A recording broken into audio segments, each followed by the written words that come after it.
What's good, y'all? It's your boy Def Finesse. Back at y'all with another TDF perspective. It's to die for. Alright, look, brothers, real quick. For you young brothers out there, actually, I wanted to go ahead and run something by y'all real quick and let you guys know something that you should be looking out for when you're at these jobs.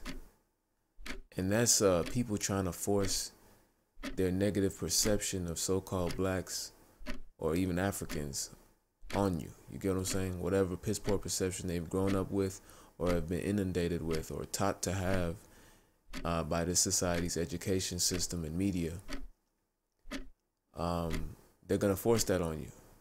And you need to be very, very proactive, okay? And specifically what I'm talking about is for you brothers at work and that are at these jobs, when you're working and people decide that they want to joke about how you work, joke about your work ethic.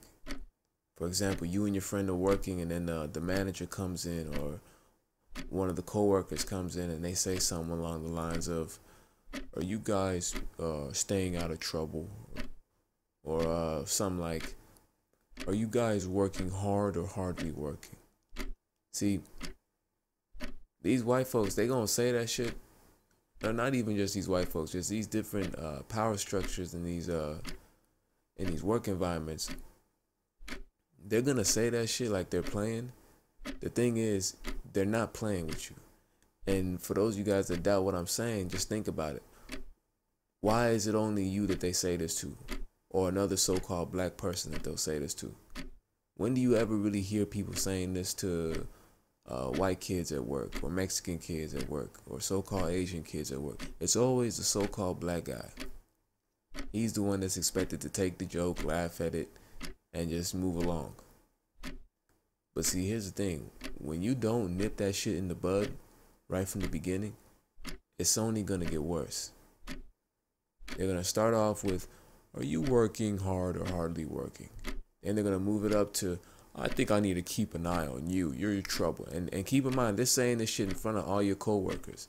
So what are they doing? They're subtly planting the seed in everybody's mind around you that you don't work. You get what I'm saying? After a while, it's going to move on to, all right, I'm going to go ahead and have so-and-so watch you so to make sure that you're working. See, the man is being dead-ass serious, but he's playing it off like it's a joke. And that's something I didn't understand when I was like 16, 17, 18 at these jobs. Well, really 16, 17. By the time I was 18, 19, I started peeping the game. But yeah, 16, 17, I didn't really get it. You know, a manager will always try to play it off like he's joking around. Fast forward, now I got coworkers on my ass. Coworkers that truly believe that I don't do any work. Why? Because they're so used to the manager always joking about me not doing any work.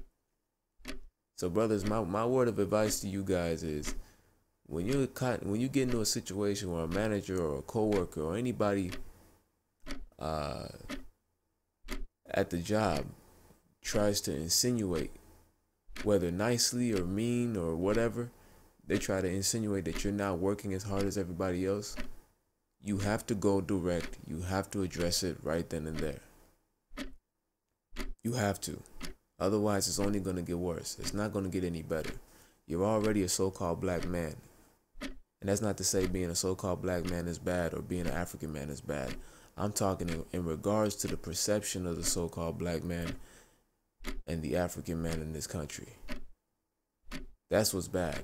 The overall perception of both of those demographics is a piss poor one. They have it set up like that. They've strategically set it up that way. It is what it is. So you got to be the one to peep the game and finesse accordingly. So you're in a situation where, you know, you've been working all day and the boss comes in there and says, hey, are you hardly working or are you working hard or hardly working? You need to keep a straight face, be serious, and ask him to explain what he means. You do not laugh at the joke like it's funny. You ask him, sir, I'm a little confused. I've been working, I've been working harder than anybody else up here. So, is there something I can do better? You stay serious. See, he's gonna back off as soon as you maintain your serious frame.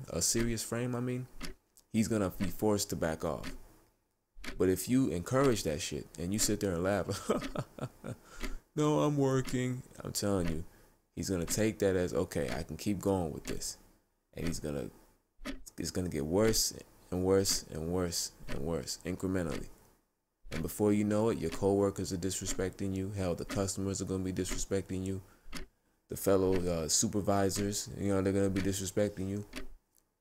You gotta play chess when you're at these jobs, man. You had to play chess, because one wrong step, one wrong move, you give into your emotions, they're gonna hold that against you. You don't get second chances. You don't get a second chance, a third chance, a fourth chance.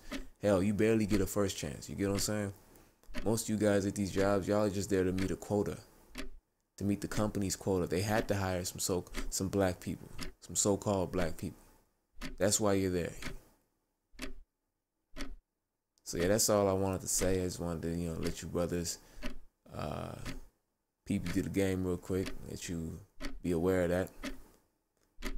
For those of you, if this is your first video that you're watching on my channel is all about tireless, deft, finesse, as it pertains to the so-called black men in this country and us African men in this country.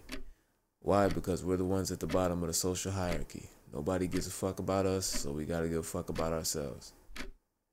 Alright, with that being said, y'all be easy, y'all be safe, y'all peep the game, and y'all finesse accordingly. I'm out.